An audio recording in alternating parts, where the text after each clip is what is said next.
The scent of jet fuel clung to my uniform like a ghost, a stubborn reminder of the 18-hour flight and the 3 months of desert dust I'd left behind. My duffel bag hit the floor of my childhood bedroom with a thud that seemed to echo in the quiet house. Home. The word felt both familiar and strange, a comfortable sweater I hadn't worn in a while and wasn't sure still fit. Outside the window, the familiar oak tree cast long afternoon shadows across the lawn.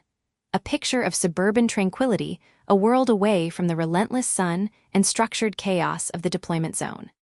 I unzipped the bag, the sound loud in the silence. On top of my neatly folded civilian clothes lay my service dress uniform, shrouded in a protective garment bag. I slid it out, the weight of the wool blend substantial in my hands. Hanging it on the closet door, I unzipped the bag. The deep blue fabric was immaculate, the sharp creases in the trousers a testament to the base tailor's skill. My captain's rank insignia, twin silver bars, caught the light from the window. Below them, the distinctive insignia of Air Force Intelligence, the winged torch and sword, stood out against the fabric. This wasn't just a uniform, it was a second skin, an identity I had built piece by piece, far from the expectations and comparisons of this house. The question, as it always did before these family gatherings, hovered in the air: to wear it or not to wear it. It would be simpler not to. I could slip into jeans and a sweater, become just Alina again, Susan and Robert's daughter. I could avoid the inevitable, tedious conversation it would provoke with Chloe. But as I ran my fingers over the smooth silver of the rank pins, a quiet stubbornness took root. This was who I was. This was what I had earned. Hiding it felt like a concession, a silent agreement that her version of success, the kind measured in square footage and car models, was the only one that mattered. Tonight, I decided I would wear the uniform. It was my armor, my quiet statement of pride. Let Chloe have her commentary. I'd endured worse than a few condescending remarks. A soft knock interrupted my thoughts. The door creaked open, and my mother, Susan, peered in, her face breaking into a warm, relieved smile that reached her eyes and softened the worry lines on her forehead. "Alina. Oh, honey, you're really here." She crossed the room in a few quick steps and wrapped me in a hug that smelled of fabric softener and the faint, floral scent of her perfume. I hugged her back, feeling the familiar, comforting solidity of her. "I'm here, Mom." She held me at arm's length, her hands on my shoulders, her eyes scanning my face as if checking for changes. "You look tired. Was the flight awful?" "Long," I admitted, "but uneventful, the best kind." "Your father's out back, fussing over the grill. He's been talking about making you a proper steak all week." Her gaze drifted past me to the uniform hanging on the door. A subtle, almost imperceptible tension tightened the skin around her eyes. "Oh, you're wearing that tonight." "I thought I would," I said, my voice neutral. She patted my arm, a gesture meant to be reassuring. "It's just, you know how Chloe can be, and Mark is coming. I just don't want any tension." "There's always tension, Mom," I said gently. "With or without the uniform, this is part of my life, a part I'm proud of." She sighed, a soft exhalation of resignation. "I know you are, sweetheart, and we are too, incredibly proud. It's just, sometimes I wish for one peaceful dinner." She was trying to keep the peace, as always, the perennial peacemaker weary from a lifetime of navigating the subtle fault lines between me and her niece. Her desire for harmony was a palpable force in the room, and I felt a familiar pang of guilt for being the potential source of its disruption, even if I wasn't the one causing it. "It'll be fine," I lied, offering her a smile. "I'll be on my best behavior." She smiled back, but it didn't quite reach her eyes. "I'll let you get changed. Chloe and Mark should be here soon." She left, closing the door softly behind her, leaving me alone with the blue uniform and the quiet hum of anticipation. An hour later, the uniform felt both foreign and familiar. The jacket was snug across the shoulders, the skirt fell precisely to my knees. I adjusted my tie in the mirror, the person staring back a composed, professional version of myself. The tiredness was still there, deep in my eyes, but the uniform gave it a context, a reason. I was Captain Vance, home from duty. I took a steadying breath and headed downstairs. The smell of charcoal and searing meat greeted me as I walked through the house to the backyard.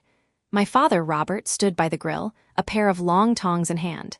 He was a man of few words, his quiet presence a steady anchor. He saw me and his face, weathered and kind, broke into a genuine, uncomplicated smile. He didn't say anything about the uniform, just gave me a firm, one-armed hug, his free hand patting my back. "Good to have you back, kid," he murmured. "Really good." "Good to be back, Dad." He returned to the grill, but I caught the way his eyes, sharp and perceptive behind his glasses, briefly scanned my insignia with a look of quiet approval. That was all the validation I needed from him. His solidarity was always silent, but it was absolute. The back door slid open and Chloe stepped out, a vision of calculated casual elegance. She wore designer jeans and a silk blouse, her blonde hair perfectly styled, her makeup flawless. She carried a bottle of expensive-looking wine like a scepter. Her eyes landed on me immediately, and her smile was a brilliant, practiced thing that didn't quite mask the quick, assessing glance she gave me from head to toe. "Elena, there you are," she said, her voice a little too loud, a little too bright. She air-kissed the space near my cheek. "My goodness, you're still in uniform. I thought you'd be desperate to get out of that thing. It looks so restrictive." She said the last word as if it were a synonym for oppressive. "It's comfortable enough," I said, my voice even. "If you say so." She turned her attention to my mother, holding up the wine bottle. "Aunt Susan, I brought you that Pinot Noir you liked so much from that Napa Valley vineyard Mark and I visited. You simply must try it. It will transport you." My mother took the bottle, her smile grateful but slightly strained. "Thank you, Chloe. That's so thoughtful." "Where is Mark?" my father asked, flipping the stakes. "Oh, you know Mark," Chloe said with a theatrical sigh, settling into a patio chair as if holding court. "A last-minute thing at the base. Something critical, of course. He said he'll be along shortly. He's just so indispensable these days." She emphasized the word, letting it hang in the air. She took a sip of the iced tea my mother had poured for her. "So, Elena, how was your little trip? Get some good reading done." It was the same old script. My career in intelligence, which involved analyzing satellite imagery, intercepts, and threat assessments in a windowless facility for 12 hours a day, was consistently reduced in Chloe's narrative to a glorified library visit. A casual choice compared to the high-stakes, cutthroat world of suburban real estate. "It was productive," I said, taking a seat opposite her. I wouldn't give her the satisfaction of a reaction. "That's nice." She dismissed my entire deployment with 2 words and leaned forward, her eyes alight with self-congratulatory excitement. "But you will not believe the week I've had. Absolutely insane. I just closed on the Henderson property, you know, the one on the ridge with the panoramic views. Listed at 2.3, I got them 2.5. The buyers were practically fighting each other for it." My mother made appropriately impressed noises. "That's wonderful, dear." "It's all about perception, Aunt Susan. Creating that sense of exclusive demand. It's a far cry from just following orders, that's for sure." She didn't even look at me as she said it, the barb aimed with practiced precision. "It takes a certain nerve, a real instinct for the game." I watched a ladybug crawl across the glass tabletop and said nothing. Arguing with Chloe was like trying to nail jelly to a wall. It was messy, pointless, and you were left with a sticky mess. My silence was my defense, a wall she could throw her darts against, but they would never pierce the core of who I was. I knew what I did mattered, even if it left no visible trophy like a sold house or a flashy car. The satisfaction was in the silent, unseen victories, the threats neutralized before they could ever take shape. But that was a language Chloe didn't speak and had no interest in learning. "Speaking of games," she continued, seamlessly shifting the conversation back to her favorite subject, her husband's reflected glory. "Mark is just on cloud 9. I shouldn't say anything, it's not official yet, but..." She lowered her voice conspiratorially. "The promotion list? It's coming out next month. And let's just say his chances of making Brigadier General are looking very, very good." "That's fantastic news, Chloe," my mother said, her voice warm with genuine pleasure for Mark, if not for the way Chloe delivered the news. "We're already looking at houses closer to the Pentagon, of course. This little promotion will mean a significant change in our lifestyle." She gestured vaguely, encompassing her entire existence of luxury cars and designer handbags. "It's such a relief to be married to a man with real ambition, you know? A man who commands respect. It's a different world from the junior ranks." She finally looked directly at me, her smile sweetly venomous. "But I'm sure you understand, Elena." It must be nice, in a way, to not have that kind of pressure. To just do your job and go home. The back gate clicked open, cutting off any response I might have considered. Colonel Mark Hamilton stepped into the yard, still in his own service dress uniform. He was a tall, solidly built man with a stern handsomeness that softened slightly when he saw the family gathering. His presence immediately changed the atmosphere, bringing with it a tangible air of authority and protocol. "Sorry I'm late," he said, his voice a calm, measured baritone. He nodded to my parents. "Susan, Robert, something came up that needed my attention." His eyes moved to Chloe, who was beaming at him with proprietary pride, and then they landed on me. I saw the instant shift in his demeanor, the automatic professional assessment. His gaze flicked from my face to the captain's bars on my uniform jacket. It was a quick, unconscious gesture, but I saw the recognition, the respect for the rank itself, irrespective of the person wearing it. Then, something unexpected happened. In a fluid, practiced motion, Colonel Mark Hamilton, a man 15 years my senior and several pay grades above me, came to attention and offered a crisp, formal salute. "Captain Vance," he said, his voice devoid of any familiarity. It was pure military courtesy. The backyard went utterly silent. My mother stopped arranging the salad. My father paused with the tongs suspended over the grill. Chloe's smug smile froze, then slowly melted into a look of bewildered irritation. I stood up smoothly, returning the salute with equal precision. "Colonel Hamilton." He dropped his hand and finally allowed a small, genuine smile to touch his lips. "It's good to see you back safely, Alina." The use of my first name signaled the end of the formal military exchange and the resumption of our family connection. "Thank you, sir. It's good to be back." He walked over to Chloe, kissed her cheek, and then shook my father's hand. The normal sounds of the evening slowly returned, the sizzle of the grill, the chirping of crickets, but the dynamic had been irrevocably shifted. Chloe recovered first, her voice sharp with a forced lightness. "Really, Mark, saluting, at a family barbecue, isn't that a bit much?" Mark took the beer my father offered him, his expression serious. "It's a matter of respect, Chloe. Alina is a commissioned officer, it's the protocol." "But she's just a captain," Chloe said, the words dripping with dismissiveness. "And you're a colonel, shouldn't she be saluting you?" Mark took a long swallow of his beer, his eyes meeting mine over the bottle. I saw a flicker of shared understanding, a silent acknowledgement of the gulf between Chloe's worldview and ours. "The salute isn't for the person, Chloe, it's for the rank, it's a recognition of the office. My rank is higher, but her commission is equal. It's a sign of respect from one officer to another." He explained it patiently, but I could hear the slight edge in his voice, the frustration of having to explain a fundamental tenet of his professional life to his own wife. Chloe waved a hand, dismissing the entire concept. "It just seems so formal and unnecessary here. We're family." She said, family, as if it were a reason to abandon all standards of professional conduct. The moment passed, but the tension it had exposed lingered like smoke. We moved to the table, the delicious food, the steak, my mother's potato salad, the fresh corn, laid out like a peace offering. Chloe quickly regained control of the conversation, steering it back to the safe harbor of Mark's impending promotion, the real estate market, and the renovations they were planning on their already impeccable home. I ate quietly, listening to the familiar rhythm of her monologue. This was why I never talked about my work with them. What would I say? That I'd spent the last 3 months piecing together fragments of signals intelligence to identify a smuggling route used to fund insurgent activity. That the most exciting moment of my deployment wasn't a dramatic firefight, but the quiet satisfaction of connecting two seemingly unrelated data points, a breakthrough that might have saved lives without anyone ever knowing. To Chloe, that wouldn't be ambition. It would be obscure, boring, and utterly lacking in glamour. It wouldn't translate into a better house or a newer car. It was a silent service, and its value was invisible to those who needed a trophy to prove it existed.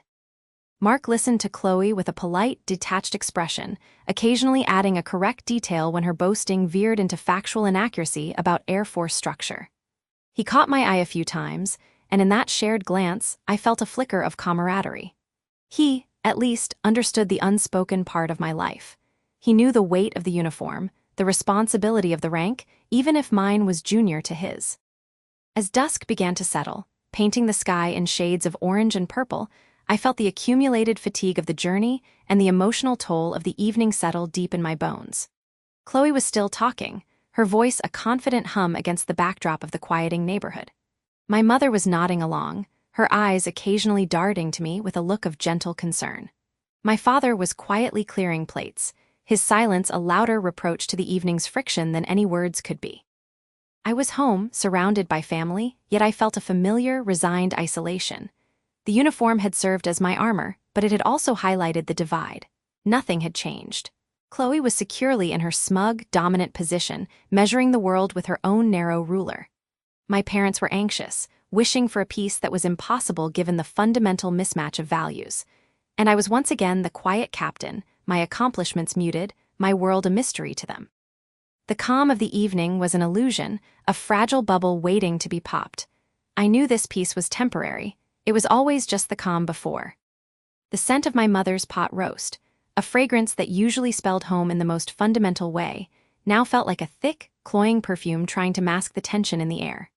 2 hours had passed since I'd stood in my childhood bedroom, the ghost of desert dust still clinging to my boots as I made the deliberate choice to armor myself in blue wool and polished brass. That initial resolve, fortified by my mother's tearful embrace at the door, had settled into a low, humming vigilance. I was seated at the familiar oak table, the one where I'd done homework and celebrated birthdays, but I felt like a sentry at my own post. My father, Robert, offered me a small, knowing smile as he passed the basket of rolls. His quiet pride was a steady anchor in the room. My mother, Susan, fluttered between the kitchen and the dining room, a nervous hummingbird ensuring every dish was perfect, her movements a little too quick, her smiles a little too bright. She was the peacemaker, and the silence that had descended upon us, punctuated only by the clink of silverware, was a peace she had not won but was desperately maintaining. Chloe was, of course, the architect of the quiet. She had been studying her phone with an intensity usually reserved for multi-million-dollar listings, her lips pursed in a silent critique of everything from the china pattern to, I was sure, the cut of my uniform. "So, Alina," she said, finally setting her phone face down on the tablecloth with a deliberate click. 3 months is a long time. You must have some interesting stories. Her tone was laced with a faux curiosity that immediately put me on guard. It was the same tone she'd used when we were teenagers, asking about a boy she knew I liked, only to mock my taste later. "It was work, Chloe," I said, keeping my voice even, neutral. I focused on slicing a piece of roast beef, the motion precise, controlled. A lot of it is classified, not exactly dinner conversation. "Oh, don't be so modest," she pressed, waving a hand adorned with a diamond that caught the light, a glittering weapon. "I'm sure you can tell us something. Did you at least get to travel? See anything besides sand and more sand?" She gave a light, tinkling laugh that felt like shards of glass scattered across the table. My mother paused, a bowl of green beans hovering in midair. "Chloe, dear, I'm sure Alina is tired of talking about work. Let's just be glad she's home safe." "I am glad, Aunt Susan," Chloe said, her smile not quite reaching her eyes. "I'm just trying to make conversation. It's just from the outside, it's so hard to understand what she actually does out there. It all seems so abstract." Before I could formulate a response that wouldn't involve throwing my napkin at her, the doorbell chimed, a sharp, resonant sound that sliced through the awkwardness. My mother's face lit with genuine relief. "That must be Mark. Robert, can you get the door? Chloe, I told you he'd make it." Chloe's entire demeanor transformed. The bored, condescending facade melted away, replaced by a performance of wifely delight. She pushed her chair back, smoothing her designer blouse as she floated toward the foyer. "Finally, he's been stuck at the base all day with some tedious paperwork. He's so dedicated, it's a wonder he remembers to come home at all." I exchanged a brief glance with my father. His eyebrows lifted a millimeter, a silent commentary on the theatrics. We listened to the murmur of voices in the hallway, my father's low greeting, Chloe's effusive, carrying tones. "Darling, you made it. I was starting to think you'd been deployed to the Pentagon without telling me." Then Colonel Mark Hamilton entered the dining room, and the space seemed to shrink and reorganize itself around his presence. Even out of uniform, in a crisp button-down and slacks, he carried the bearing of his rank. His posture was ramrod straight, his gaze taking in the room with a quick, analytical sweep that missed nothing. At 45, his hair was silvering at the temples, and lines of command were etched around his eyes and mouth. He was a man who lived by the book, and the book was written in his every movement. "Susan, Robert, thank you for having me," he said, his voice a calm, measured baritone. He shook my father's hand firmly, then leaned in to kiss my mother's cheek. His manners were impeccable, a polished formality that was both respectful and created a slight distance. His eyes finally landed on me. "Elena, good to see you." He gave a short, respectful nod, the kind one officer gives another in a social setting where a salute is inappropriate. It was neutral, professional, devoid of the familial warmth he'd offered my parents, but acknowledging my existence in a way Chloe never had. "Colonel," I replied with a nod of my own, my voice steady. "Oh, for heaven's sake, Mark, call her Elena. She's family," Chloe chirped, looping her arm through his and guiding him to the seat beside her directly across from me. "We don't need all that military stiffness in here. This is a home, not a barracks." She said the word barracks with a slight distaste, as if it were synonymous with a prison. Mark allowed himself to be seated, but I saw the slight tightening around his jaw. He was a man who respected protocol because it meant something, because it was the framework that held his world together. Chloe's dismissal of it was a constant, low-grade irritant in their marriage, a fundamental mismatch in values that I had observed before.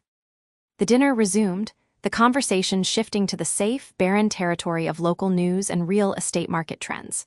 Chloe held court, detailing her latest triumphant sale, her voice a confident monologue about square footage, curb appeal, and closing deals that, in her words, actually made a difference. I kept my head down, focusing on my food, using the rhythm of cutting and chewing to maintain my composure. My uniform, which had felt like such a powerful statement hours ago, now felt like a beacon highlighting my otherness.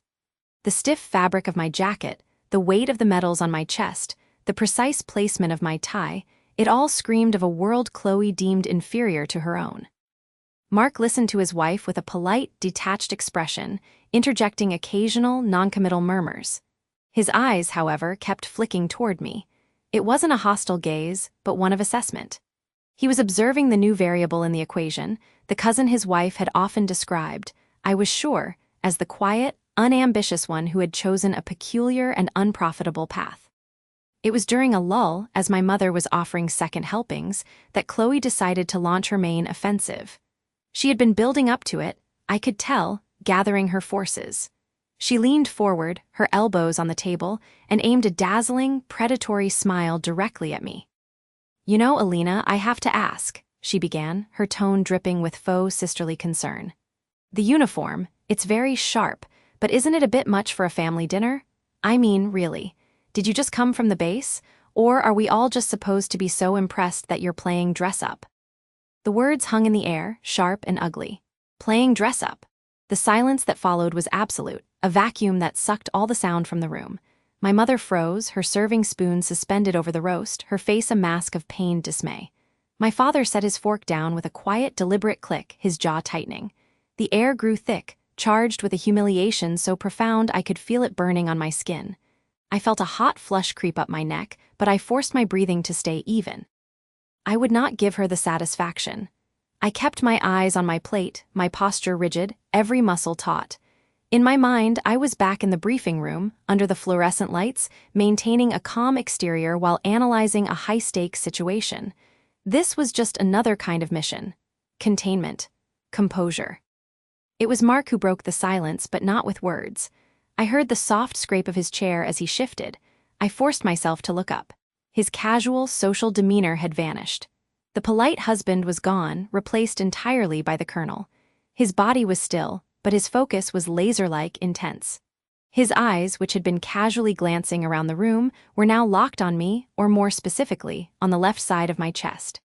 He was reading my uniform. I saw his gaze travel, with the slow, deliberate precision of a scanner, from the intelligence insignia pinned just below my ribbon rack. A stylized torch within a circle, a symbol Chloe had never bothered to learn the meaning of up to the twin silver bars of a captain centered on my shoulders. His expression shifted through a rapid series of unspoken realizations. The casual indifference morphed into sharp recognition, then into something deeper, more profound. A dawning, professional respect tinged with what I could only interpret as alarm. Alarm at the sheer inappropriateness of his wife's comment, at the profound ignorance it revealed. In that stretched-out second, the world narrowed to the space between our two chairs. The gaudy chandelier, the floral wallpaper, Chloe's smug, oblivious face, they all blurred into an indistinct background. The only things in sharp focus were Mark's eyes and the uniform I wore. He understood.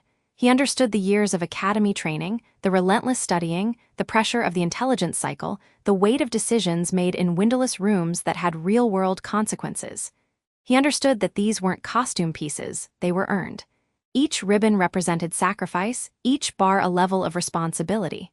The torch on my lapel wasn't a decorative pin, it was a badge of a specific, demanding expertise. Chloe saw a costume. Mark saw a resume writ in thread and metal. Our eyes met. It wasn't a long glance, barely 2 seconds, but it was a complete conversation. In his steely gaze, I saw an apology, a reprimand directed at the situation, not at me, and a clear, unambiguous acknowledgement. "I see you, Captain." There was a silent pact forged in that look, a bridge built across the table over the chasm of Chloe's spite. He was on my side in this, not as family, but as a fellow officer. The hierarchy of the family dinner had been abruptly overturned by the deeper hierarchy of service. The moment broke as Chloe, entirely misreading the tension, let out another light laugh. "Oh, don't look so serious, everyone. I'm only teasing. It's just that it's so formal. We're all family here." She reached out and patted Mark's arm, trying to draw him back into her orbit. "Isn't that right, darling? You're off duty now. You can relax." Mark slowly turned his head to look at her. The intensity in his eyes didn't fade, but it changed, cooling into something more complex. Disappointment, perhaps, and a weary frustration. He didn't say a word to her. He simply looked at her, and for the first time that evening, a flicker of uncertainty crossed Chloe's face. She had expected me to be flustered, or for my parents to scold her gently. She had not expected this silent, severe reaction from her own husband. "Well," my mother said, her voice unnaturally high, desperately trying to plaster over the cracks, "who wants dessert? I made a peach cobbler.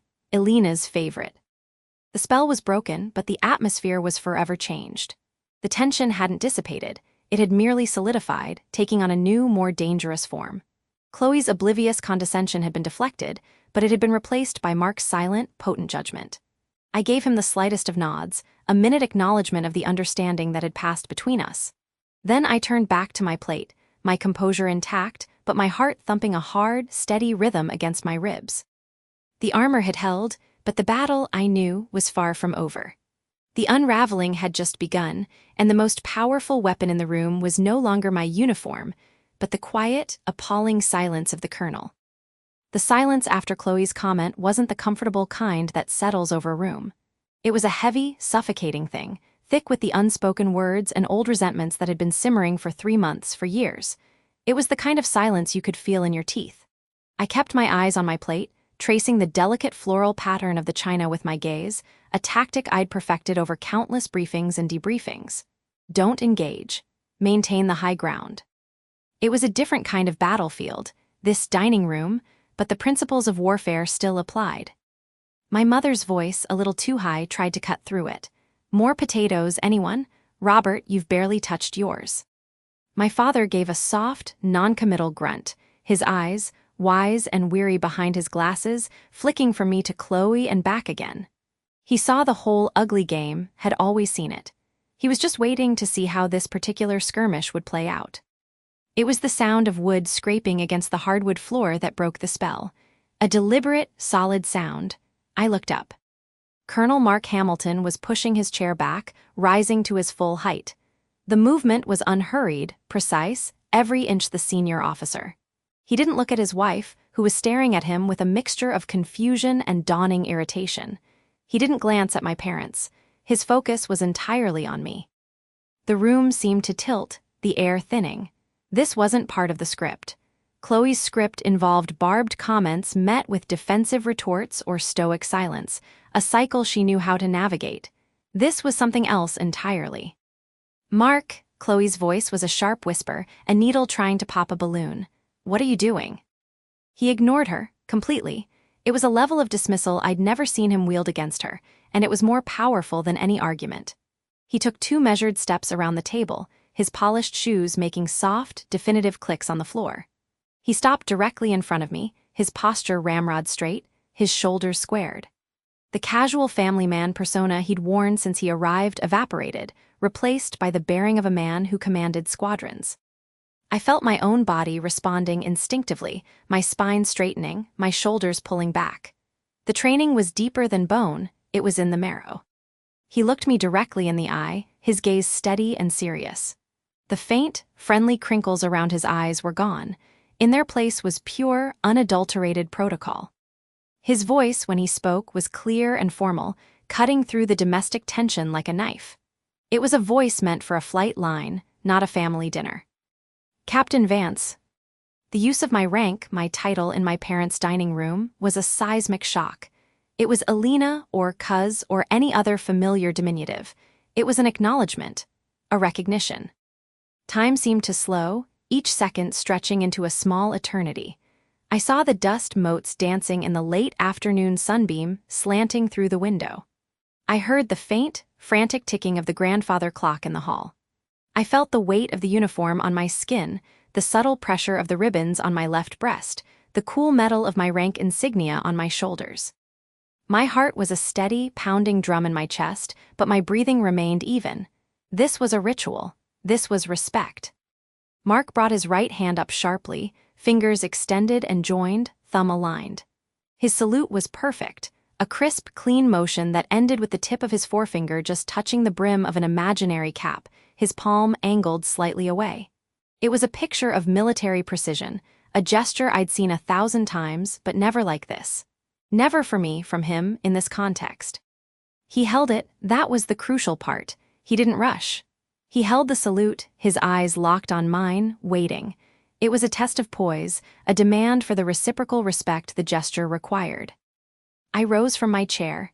The movement was smooth, automatic. I was no longer just Alina, the daughter, the cousin. I was Captain Vance. I returned the salute with the same crisp formality, my own hand coming up, my own gaze steady. The symmetry of it was profound. For that suspended moment, we were not family. We were officers. He dropped his salute first, as protocol dictated for the senior officer saluting the junior. I followed a heartbeat later. The air he had displaced with emotion seemed to rush back in, charged and new. He didn't smile, he didn't break character. He simply said, his voice low but carrying to every corner of the silent room, "It's an honor, ma'am." Ma'am, the word landed with the force of a physical blow. It was the ultimate signifier. It wasn't just politeness. It was the acknowledgement of my authority, my commission, my place in a structure he revered above almost all else.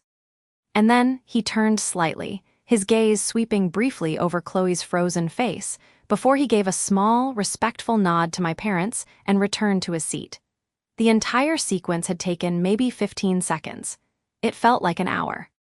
The silence that followed was different. The tension was still there, but it had been transformed. The petty, competitive energy Chloe had cultivated was gone, vaporized by the sheer, unassailable power of professional respect. It was a language she didn't speak, a currency she couldn't devalue. I slowly sat back down, my movements deliberate, my mind racing. My eyes met Chloe's. Her face was a palette of conflicting emotions. The condescending smirk was utterly wiped away, replaced by a slack-jawed astonishment. There was confusion, a deep, bewildered confusion, as if she'd been watching a play in a language she didn't understand. And beneath that, a flicker of something that looked uncomfortably like humiliation. She had been trying to score points in a game she thought we were both playing, only to have her husband stand up and demonstrate, unequivocally, that I was playing in an entirely different league. A league with rules, honor, and a chain of command she could never comprehend. She looked from Mark, who was calmly rearranging his napkin on his lap as if he'd just commented on the weather, to me, then back to Mark. Her mouth opened, then closed without a sound. It was my mother who finally found her voice. It was thick with emotion, a tremor of awe and pride running through it. "Well," she said, her hands fluttering briefly before she clasped them together on the table. "Well, My father didn't say a word. He reached over and laid his hand on top of mine, his grip strong and warm. He gave it a single, firm squeeze, that was all. It said everything. I am so proud of you. I see you. He'd always seen me, but this public validation, this undeniable proof from a source Chloe could not dismiss, clearly filled him with a quiet, fierce joy. What was that? Chloe's voice finally emerged, but it had lost its sharp, needling edge. It was smaller, almost plaintive. Mark, what on earth was that? Mark took a sip of water before answering, his demeanor calm. It's called a salute, Chloe. His tone was matter-of-fact, but there was a finality to it that brooked no argument. I know what a salute is, she snapped, a bit of her old fire returning, but it was defensive now. But we're at a family dinner. It's ridiculous. You're her superior, for God's sake. And there it was, the fundamental misunderstanding. She measured hierarchy in the same way she measured square footage and car models, by the most obvious, surface-level metric. Higher rank equals more power, therefore the higher rank should be saluted. It was a transactional view of the world. Mark set his glass down carefully. I am a colonel. She is a captain. We are both commissioned officers in the United States Air Force. He spoke slowly, as if explaining a basic concept to a child. The salute isn't a gesture of subordination. It's a gesture of respect from one officer to another. It's a recognition of the commission, of the oath we've both taken. It would be disrespectful not to acknowledge her properly. But you're higher, she insisted, her brow furrowed in genuine frustration. You don't have to.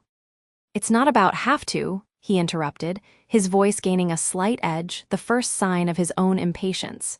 It's about what's right. Your cousin, he emphasized the word, has just returned from a 3-month deployment. She serves with distinction.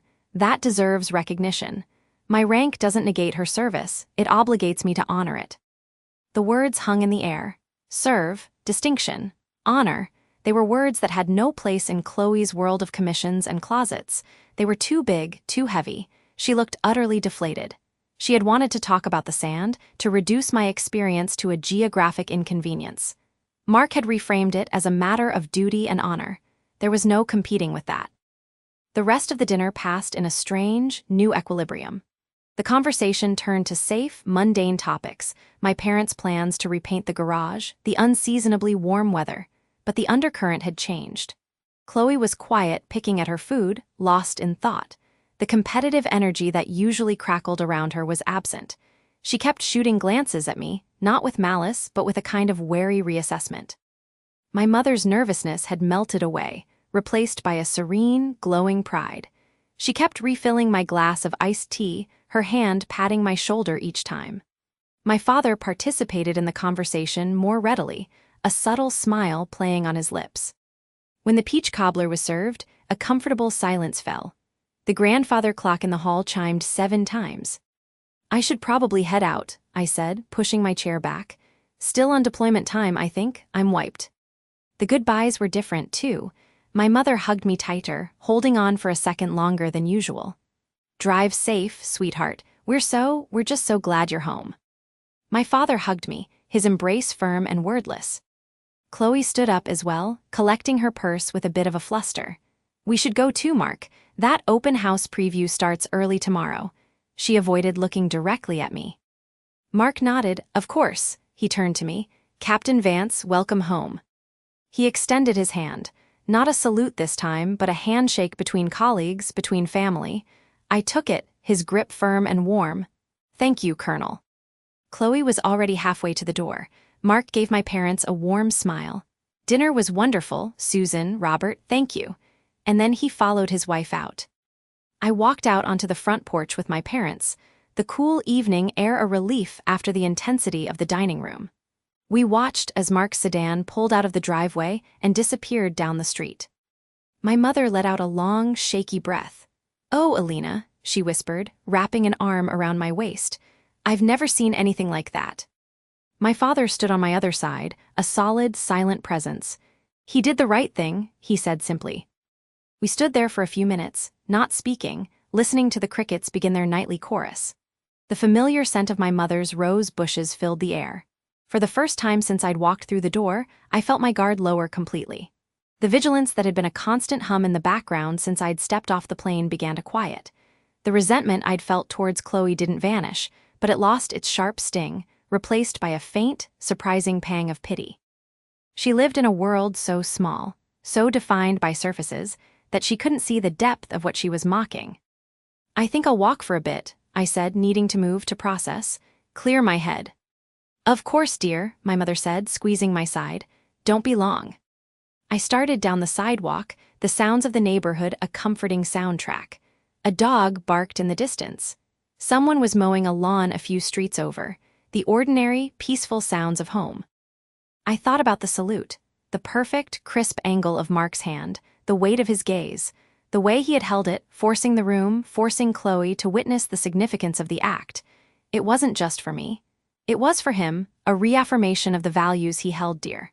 It was a lesson for Chloe, whether she would learn from it or not. And it was a gift to my parents, a public vindication of their daughter's chosen path. I felt a lightness I hadn't felt in months. The uniform didn't feel like a burden or a point of contention anymore. It felt like my skin. The 3 months of stress, of classified briefings, of living on high alert, felt worth it. They were worth it for the respect of a man like Mark Hamilton. They were worth it for the quiet pride in my father's eyes. They were worth it for the simple act of walking down a safe, familiar street, the stars just beginning to prick the darkening sky above. The chapter of the dinner was closed. The dynamic had shifted, irrevocably. And for the first time in a long time, I felt not like a visitor in my own life, but like I was exactly where I was meant to be. The silence that followed Colonel Hamilton's salute was heavier than any that had come before it, a tangible thing that seemed to swallow the clatter of silverware and the hum of the refrigerator. Chloe stared at her husband, her mouth a tight, crimson line of bewildered irritation. My own posture remained rigid, my training overriding familial awkwardness, my gaze locked with Mark's. He wasn't looking at me as his wife's cousin anymore, he was looking at Captain Vance. He broke the stance first, his expression softening just a fraction, though the professional intensity remained in his eyes. "Captain, if you'd indulge me for a moment after dinner," he said, his voice low but clear in the quiet room. "There's a matter I'd appreciate your perspective on." "Of course, sir," I replied, the words automatic. The spell was broken. My mother, Susan, let out a breath she seemed to have been holding for an hour. "Well, who's ready for dessert?" Robert helped me clear. The rest of the meal passed in a strange, subdued hum. Chloe was uncharacteristically quiet, picking at her peach cobbler, her eyes flicking between Mark and me with a calculating expression that had lost its usual edge of condescension. It was replaced by something new, something I couldn't quite name, curiosity, perhaps, or the first faint stirrings of doubt. My father, Robert, caught my eye and gave me a small, almost imperceptible nod, the ghost of a smile touching his lips. It was his version of a standing ovation. An hour later, the dinner plates were cleared, and the lingering scent of coffee and baked fruit filled the air. My parents were tidying the kitchen, their murmured conversation a soft backdrop. Chloe had retreated to the living room, ostensibly scrolling through her phone, but I could see her reflection in the dark television screen, her attention focused on the dining room where Mark and I remained at the table. He swirled the dark liquid in his mug. "I apologize for the formality in the middle of supper, Captain. It was ill-timed from a social standpoint." "No apology necessary, Colonel," I said. "Habit is habit." "It is." He set the mug down. "I read the after-action report from the Northern Trident Joint Exercises last month. Your name was on the intelligence annex. Your team's predictive analysis on the simulated guerrilla movements in the urban theater was cited as a primary factor in the Blue Force's success." I felt a flush of pride, warm and genuine, but kept my expression neutral. "Thank you, sir. It was a team effort. Lieutenant Chen's work on signal patterns was particularly insightful."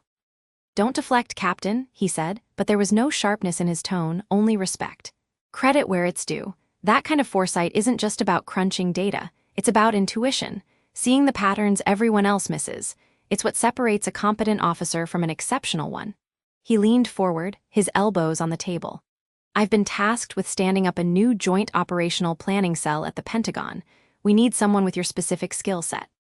"I'm not offering you the position tonight," he added with a dry chuckle, seeing my eyes widen. "There's a mountain of paperwork and a formal board review involved, but I am asking if you would consider letting me put your name forward." The world seemed to narrow to the grain of the wooden table, the faint steam rising from my coffee. The Pentagon, a joint cell. It was a career-making opportunity, the kind of thing junior captains dream about but rarely get a chance at. This was more than a compliment. It was a tangible endorsement from a senior officer whose opinion carried immense weight. I would be honored, sir, I managed, my voice steadier than I felt. Thank you for the consideration. The consideration is earned, Vance. Entirely. He sat back, and for the first time all evening, he looked like a man at a family dinner again, the mantle of command momentarily set aside. You know, your parents have no idea, do they? The scope of what you do. I glanced toward the kitchen, where my mother was carefully drying a plate, her movements slow and methodical. It's hard to explain. It's not like being a pilot or a doctor. There's no tangible result to point to most of the time, just a report filed, a briefing given. It doesn't translate well over pot roast. Perhaps you should try, Mark suggested gently. They're proud of you, of course, but I think they'd be even prouder if they understood. As if on cue, my parents emerged from the kitchen, their expressions a mixture of curiosity and caution. Susan wiped her hands on a dish towel. Everything all right in here? Mark smiled, a genuine, warm smile that transformed his serious face. More than all right, Susan. I was just telling Alina about a potential professional opportunity. She's one of the sharpest intelligence officers I've come across. My mother's eyes darted to me, filled with a question. My father simply stood behind her, a quiet pillar of support. It's nothing definite, Mom, I started, but Mark interrupted, not unkindly. Nonsense. Humility is a virtue, Captain, but so is allowing your family to share in your successes. He turned to my parents. Alina's work involves analyzing complex data, everything from satellite imagery to intercepted communications, to predict enemy actions before they happen. In our last major training exercise, her analysis directly prevented a simulated attack that would have taken out a key command center. She saved lives, in a manner of speaking. The way he framed it, stripped of jargon and filled with purpose, made my work sound consequential. Heroic, even. It wasn't a way I had ever thought to describe it to them. You predict what the enemy is going to do? My father asked, his history teacher mind latching onto the concept. Like strategic foresight. Exactly, Dad, I said, finding my voice. It's like piecing together a puzzle where you don't have the box lid to show you the picture. You have to figure out what the picture is from the shapes of the pieces themselves. For the next 20 minutes, I talked. I described the long hours in the dimly lit operations center, the glow of multiple monitors, the quiet tension of a briefing room before a major operation. I told them about the frustration of a dead end and the electrifying thrill of finding the one piece of data that made everything else fall into place. I didn't talk about classified details, but about the process, the challenge, the weight of it. My mother listened, her dish towel forgotten in her lap. When I finished, her eyes were glistening. She reached over and squeezed my hand, her grip surprisingly strong. "Oh, Alina," she whispered, her voice thick with emotion. "All this time, we knew you were doing important work, but we never really knew. I'm so proud of you." The simplicity of her words, the raw emotion behind them, struck me with more force than any formal commendation. My father didn't say anything, but he didn't need to. The look in his eyes, a deep, unwavering pride, said everything. A movement in the doorway caught my attention. Chloe was standing there, having abandoned her post by the television.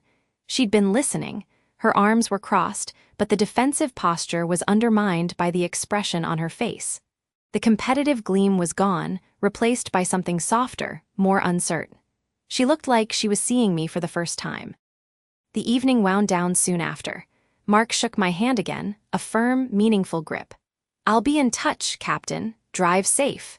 He moved to help my father with the final cleanup, leaving me alone in the living room as my mother went to fetch my coat. Chloe hovered near the fireplace, tracing the edge of the mantelpiece with a perfectly manicured finger. "So, the Pentagon, huh?" "It's just a possibility, Chloe, a long shot." She nodded, not looking at me. The silence between us was different now. The usual charged atmosphere of our rivalry had dissipated, leaving an empty, awkward space. She took a deep breath.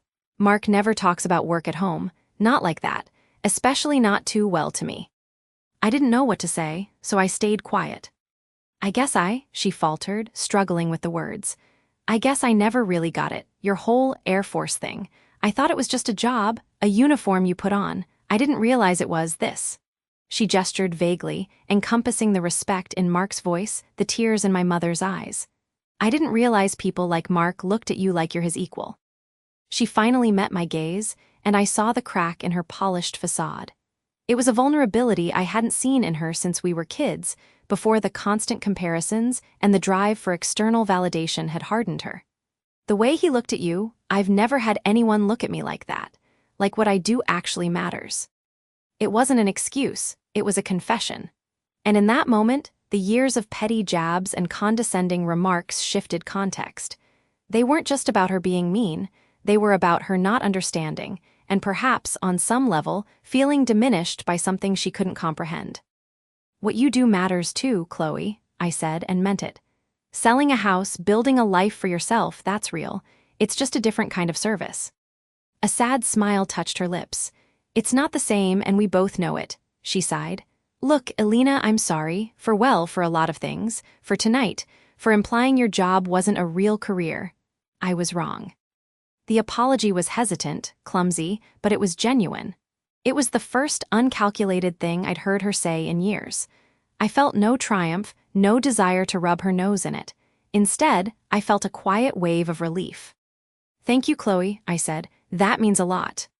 She nodded, looking relieved herself, as if a weight had been lifted. Maybe we could have lunch sometime, without the whole family circus, just us. I'd like that, I said, and was surprised to find that I genuinely would. The drive home was quiet, the hum of the engine a soothing counterpoint to the emotional whirlwind of the evening. The city lights blurred past, streaks of gold and white against the indigo night. I replayed the scenes in my mind. Mark's salute, the intense conversation, my mother's tearful pride, Chloe's awkward apology. For 3 months, since my promotion, I'd felt a subtle disconnect, a sense of living two separate lives. There was Captain Vance, competent and respected in a world of protocol and mission-critical decisions. And then there was Elena, the daughter, the cousin, who slipped back into old family dynamics where her achievements felt abstract and somehow less valid. But tonight, the two selves had integrated. The respect I was accustomed to commanding in the workplace had been witnessed and, more importantly, understood by my family. It had been validated not by the stripes on my uniform, but by the weight behind Mark's words and the newfound clarity in my parents' eyes. The uniform was a symbol of authority, a demand for respect by virtue of the commission it represented. But the look on Colonel Hamilton's face, the squeeze of my mother's hand, that was a different kind of respect altogether. It was quieter, warmer, and infinitely more satisfying. It was the respect you earn. I pulled into my driveway and sat for a moment in the dark car, the silence of the night settling around me. I thought about the uniform hanging in my closet, waiting for tomorrow. It felt different now. Heavier, but not with burden. It was heavy with the pride of my parents, with the professional acknowledgement of a respected colonel, and with the tentative hope of a mended relationship with my cousin. It was no longer just a costume I wore for a part of my life. It was woven into the fabric of my entire being. The recognition I had received tonight wasn't for the officer alone. It was for the person I had become. And for the first time in a long time, both those people felt entirely, peacefully, the same.